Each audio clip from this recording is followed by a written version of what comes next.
The first shot cracked like dry thunder, and within seconds chaos swept through the jungle. Their vehicle exploded. The enemy radio erupted in panic, and no one knew where death was coming from. She was up there, motionless, covered in mud and rain, breathing as if the whole world had fallen silent. Her scope aligned, finger steady, gaze unshaken. Every shot landed like a verdict. For months they laughed at her, said she was too slow, that she hesitated, that she didn't have the instincts for real combat. But now, with the enemy convoy advancing and wounded soldiers on the ground, she was the one holding the line, alone. Lightning split the sky, revealing for an instant the silhouette of a lone sniper turning the jungle into a trap. There was no fear, no hesitation, only precision. No one expected that the woman who'd always stayed in the background would become the last hope of the base. And that morning, under rain and fire, the enemy learned in the hardest way possible that underestimating Erin Calloway wasn't just a mistake. It was a death sentence. The distant sound of helicopters broke the humid monotony of the jungle, blending with the constant hum of rain that never stopped. Outpost Falcon was a stain of metal and mud, carved into a sea of green. An advanced US Air Force base responsible for logistics and medical extraction points in the region. There, among supply hangars, fuel depots and observation towers, was the woman few ever noticed. Sergeant Erin Calloway, 31, tactical support sniper with the US Air Force Security Forces, trained in precision shooting, perimeter surveillance, and aerial evacuation coverage, medevac support. To the command, she was a small cog in the machine. To her peers, an enigma they preferred to ignore. They called her the hesitant ghost, said she moved too slowly, took too long to react. But what no one understood was that Erin didn't hesitate. She calculated. While others wasted energy on chatter and bravado, she spent hours calibrating her M110 CSS, adjusting each click of the scope, cleaning the barrel with almost ritual precision. Her quarters, in the east wing of the perimeter, were the quietest place on base. No photos, no decorations, just topographic maps, ballistic charts, and the sound of wind against metal. During perimeter security drills, Erin displayed an accuracy that unsettled the loud ones. Wind readings, MOA adjustments, range estimation on sloped terrain, skills that made her ideal for covering extraction missions and logistical convoys. Even so, recognition always went to those who shouted the loudest. Erin never corrected anyone. She just watched and waited. Behind her composure lay a heavy memory. 3 years earlier, during a convoy protection mission, a split-second decision had cost the life of the instructor who had taught her to shoot calmly under pressure. Since then, Erin carried an unspoken vow, never to miss a shot again. Not by a millimeter, not by a second. Life at Outpost Falcon was predictable. Wake to the sound of engines, check equipment, patrol perimeters, prepare escort routes for base convoys, and monitor extraction points. Erin executed everything with mechanical precision, yet there was something different about her, a gaze that seemed to measure the world in distances and trajectories. The others joked, saying she saw in meters per second. That week, however, the jungle's silence began to change. The Thermal Surveillance Center detected unusual fluctuations along the northern slopes, small erratic heat signatures, almost invisible. Drone operators logged them as interference or heavy rain. Erin, however, stared at the monitor and whispered softly, "That's not interference. That's human movement, tactical pattern." She took her observation to the lieutenant on duty. He laughed, leaning on the desk. "Calloway, you see enemies even in the clouds." She only nodded, saying nothing. Hours later, from the observation tower, Erin watched the curtain of rain over the trail connecting the supply depot to Forward Post Delta. The wind carried the smell of wet earth and old gunpowder. The jungle felt different, breathing wrong, as she liked to say, but no one listened. No one ever did, and it would be that ignored perception that within hours would decide the fate of the base convoy. The day began grey and heavy, with the smell of rain that promised not to stop. The mission seemed routine. Escort a logistics convoy from Outpost Falcon, trucks carrying medical supplies, fuel and evacuation modules, to Post Delta 9, 12 kilometers north. A short distance on the map, but the terrain was treacherous. Mud that trapped tires, dense vegetation, and a river that changed its course with the rain. Erin Calloway had been assigned to the rear guard, an observation and extraction cover position, the loneliest one, yet critical for evacuation protection. The engines of the armored vehicles growled, muffled by the downpour. Raindrops hit helmets and slid down tactical vests. The radio crackled in short bursts. Visibility was almost zero, and worse, the recon drone link covering the route flickered every minute due to moisture and terrain. The convoy relied heavily on IR routes and beacons to guide extraction helicopters if necessary. "Maintain course," ordered command, the voice distorted by static. "Clear orders. Little room for questioning." Erin monitored thermal maps on her visor and mission tablet, searching for patterns. The convoy advanced slowly, tires sinking into the mud.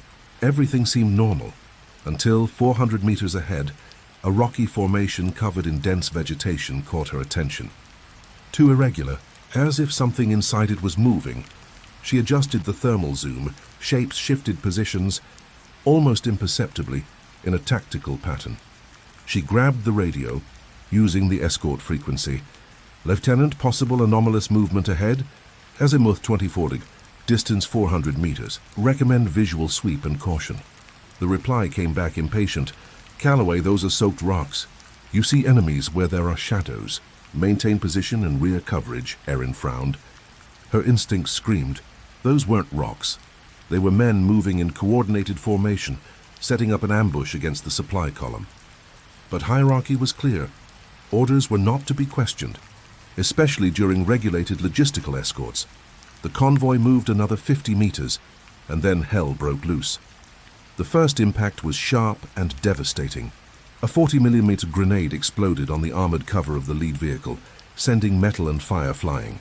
The second blast tore open the left flank. Fragments pierced cabins and shredded communications. The sound was deafening.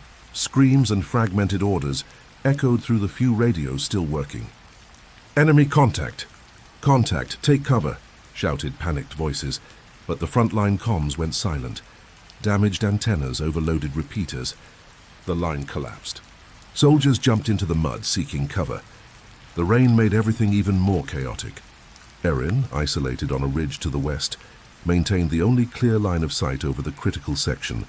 She took a deep breath, stabilized the M110's tripod, confirmed her point of impact, and spoke softly, with the controlled tone that came from training.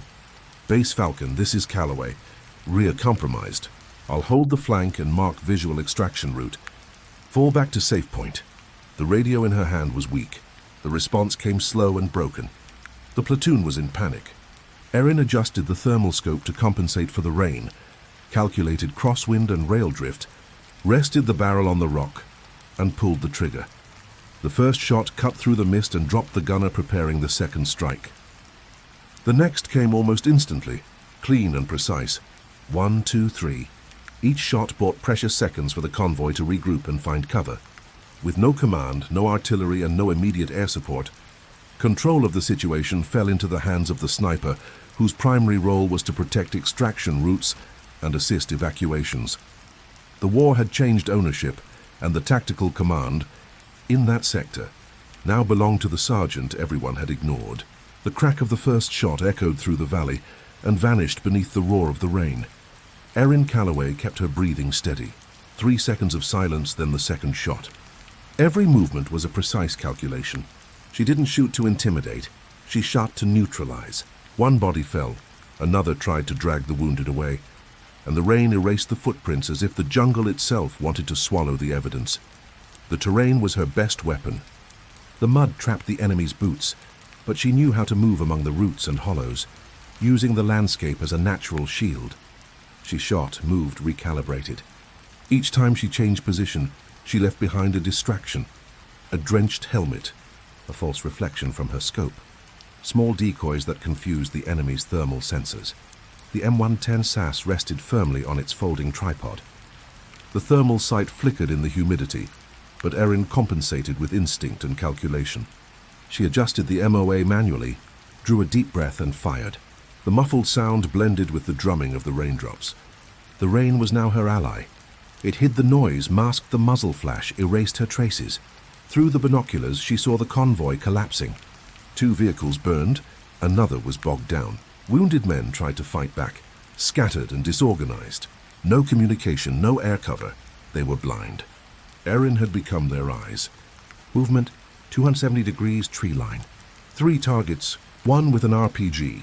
The radio hissed and a distant voice replied, "Who's on this frequency?" "There's Sergeant Calloway. I'm holding the flank." "Fall back now." Silence. Then a whisper broken by static, "Negative. We're surrounded." She looked toward the horizon. The river had overflowed, turning the terrain into a muddy mirror. Visibility was minimal. She knew what she had to do, not survive, but contain. Erin partially disassembled the rifle, wiped the chamber with a damp cloth, and reloaded the magazine. She had only 14 rounds left. She moved to a natural shelter between 2 moss-covered rocks. Her body trembled from the cold, but her mind was pure focus. She fixed her gaze on a light-armored vehicle trying to cross the river. The engine roared too loudly, giving away its position. Erin adjusted her scope. 3 clicks to the right, crosswind at 8 km/h. She aimed for the rear ventilation intake. The shot was clean. A brief flash, then an explosion that shook the valley. The radio hissed again, filled with interference. "Calloway, we have visual." "Evac chopper inbound. Mark your position." The transmitter was too damaged to respond. So Erin activated the infrared laser module attached to her scope, projecting 3 short pulses toward the clouds. The standard code for "Safe Zone Open." Above, the helicopter answered with flashing lights. The evacuation had begun. For 40 minutes that felt like an eternity. She held the line alone, shooting, moving, then shooting again. 1 shot, 1 movement, 1 restart. Each retreat meant another soldier's chance to live. Her shoulder throbbed. Blood ran down a cut on her forearm, but she didn't stop. When the last man from the convoy was evacuated, Erin lowered her rifle. The rain now fell softly, as if the sky had spent all its fury. She sat down in the mud, exhausted, her body trembling. The charred horizon reflected the distant glow of departing helicopters.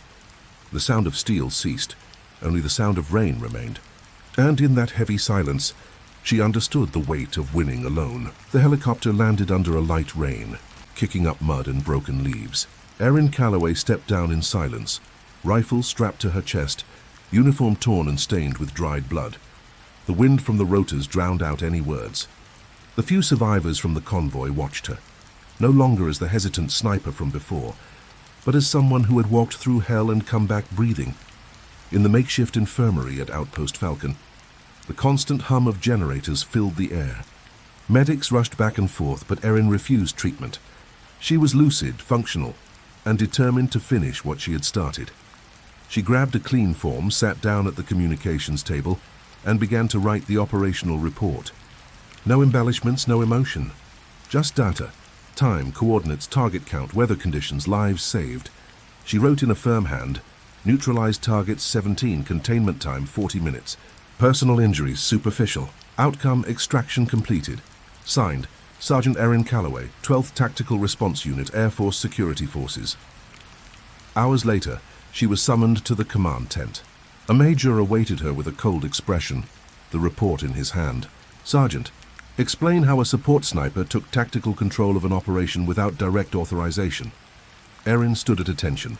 "Sir, the chain of command had been disrupted. The alternative was to lose the entire convoy." The officer flipped through the pages without looking at her. "We have no visual records. No active drones. No confirmed reports. Do you understand what that means?" "It means the enemy doesn't either, sir." Silence. The major closed the report and placed it on a pile of documents that she knew would never be reviewed. Erin was dismissed without commendation, without official mention. Only a marginal note in the record read, "Operation contained through individual initiative. Evaluate conduct." In the following days, rumors spread through the barracks. "The shadow of the jungle," some said. "The sniper who held hell alone," said others. Erin, however, said nothing. She spent her mornings disassembling her rifle, cleaning each part with almost ritual precision. She recalibrated the thermal scope, adjusted the trigger, tested the bipod. It was her way of keeping control, of not thinking. At night she sat beneath the tent watching the jungle in silence. The rain returned as a constant echo, and she remembered the voices on the radio, the shots swallowed by the mud. Each thunderclap seemed to repeat the sound of the shot, that changed the mission's course. One night, the new base lieutenant approached, far too young to have seen real combat. Sergeant, how did you stay calm out there? Erin lifted her gaze, serene, the scar on her arm catching the light. I didn't, sir. Pause. I just did what no one else would. The lieutenant said nothing. He simply nodded and left, leaving her alone with the sound of rain and the rifle resting on her lap. Months later, on an Air Force server, there was a classified document with a single handwritten note at the bottom. Operation Falcon Ridge, contained thanks to the individual action of Sergeant Erin Calloway. Recommendation: never underestimate silence. And they say that to this day, when the rain falls over that jungle, you can still hear the sound of a single shot, followed by nothing but silence. Thank you for watching until the end. I'll see you in the next video, where every mission tells a story.